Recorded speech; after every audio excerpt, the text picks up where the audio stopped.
بسم اللہ الرحمن الرحیم نحمدہ و نصلی علی رسولہ الکریم اما بعد۔ اسلامی عقائد کورس کا 8واں عنوان ہے دینی معاملات میں عقل کا درجہ، کہ ہمارے دین میں عقل کو کیا حیثیت حاصل ہے۔ اس انسانی عقل کو اس دنیا میں اللہ نے عام انسانوں کو کتنی عقل دی ہے، جتنی بھی سمجھ دی ہے، اپنی اس عقل کی روشنی میں ہمارا دین اس کو کتنا اختیار دیتا ہے کہ وہ اس عقل کی روشنی میں کتنا سفر کر سکتے ہیں، اس کو کتنا استعمال کر سکتے ہیں۔ تو پہلی بات تو یہ ہے کہ عقل کوئی معیار نہیں ہے، نہ دین میں نہ دنیا میں۔ دنیا کے اعتبار سے بھی عقل کوئی عالمی معیار نہیں ہے کہ ساری دنیا ایک بات طے کر لے جی کہ بھئی ہم اس چیز کا فیصلہ عقل کی بنیاد پر کریں گے، اس لیے کہ اللہ تعالیٰ نے انسانوں کی عقلیں مختلف بنائی ہیں، سوچنے سمجھنے کی صلاحیتیں مختلف ہیں، پھر انسانوں کی اپنی دیانت کے پیمانے بھی مختلف ہیں۔ تو اس لیے دنیا کے اندر ایسا نہیں ہوتا کہ ایک فیصلہ ہو گیا عقل کی بنیاد پر اور ساری دنیا نے اس کو تسلیم کر لیا۔ کوئی عالمی معیار نہیں ہے، عالمی حقیقت رکھنے والا ضابطہ نہیں ہے عقل کے پاس کہ سارے اس کو مان لیں۔ اس لیے اللہ تعالیٰ نے ایک عالمی ضابطہ جو ہے وہ وحی کی صورت میں اتارا ہے، جس کو ساری انسانیت تسلیم کر سکتی ہے اور کوئی اختلاف نہیں ہوگا۔ اگر وحی کو پوری انسانیت مان لے، اللہ تعالیٰ کی طرف سے آئے ہوئے احکامات کو دین کی شکل میں تسلیم کر لے تو اختلاف نہیں ہوگا۔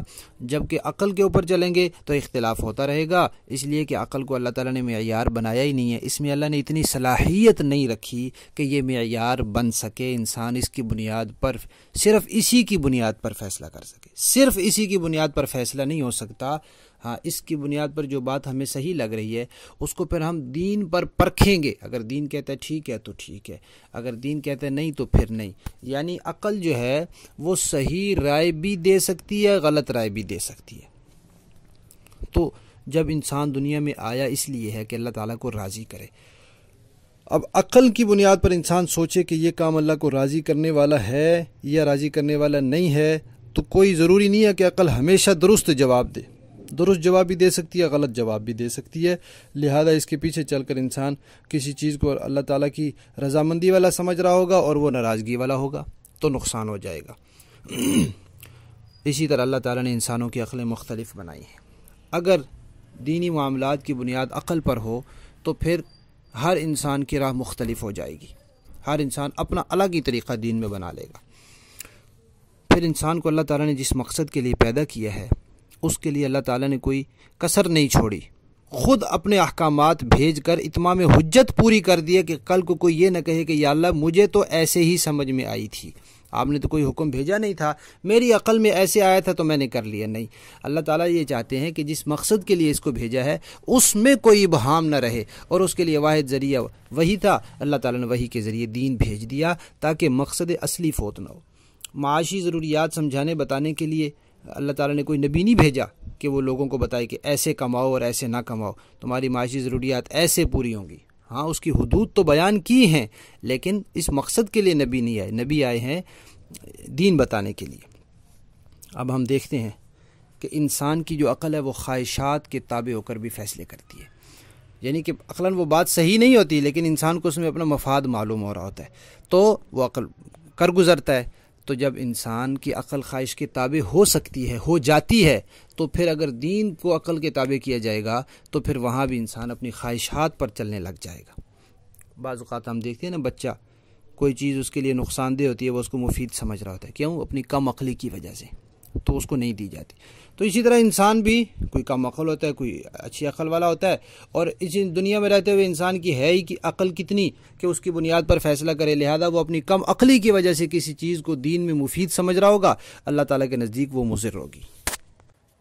تو یہ بات یاد رکھنی چاہیے کہ عقل عالمی معیار نہیں ہے، واحد معیار جو انسانیت کو جمع کرنے والا اور انسانیت کے لیے اختلاف کو ختم کر کے ایک راہ دینے والا ہے وہ وحی ہے اور دین ہے۔ علماء نے عقل کی مثال دی ہے سونے کے ترازو سے، کہ سونے کا ترازو بڑے کام کی چیز ہے، بہت صحیح تولتا ہے، لیکن ایک مخصوص مقدار ہی تول سکتا ہے، اس سے زیادہ جب اس پر وزن لادا جائے تو وہ ٹوٹ جاتا ہے۔ اسی طرح عقل بڑے کام کی چیز ہے، لیکن ایک دائرے کے اندر، جب وہ اپنے دائرے سے باہر نکلتی ہے تو پھر یہ خرابی اور بربادی کر دیتی ہے۔ علماء نے سمجھانے کے لیے ایک مثال دی ہے کہ اپنی بہن سے نکاح حرام ہے، لیکن اگر عقل کی روشنی میں دیکھا جائے، عقل کہتی ہے ایک بہن جو بھائی کے کپڑے استری کر سکتی ہے، اس کا بستر جھاڑ سکتی ہے، اس کی خدمت کر سکتی ہے، اس کے لیے کھانا پکا سکتی ہے، باقی ساری ضروریات اس کی پوری کر سکتی ہے، تو یہ ضرورت اس کی کیوں نہیں پوری کر سکتی؟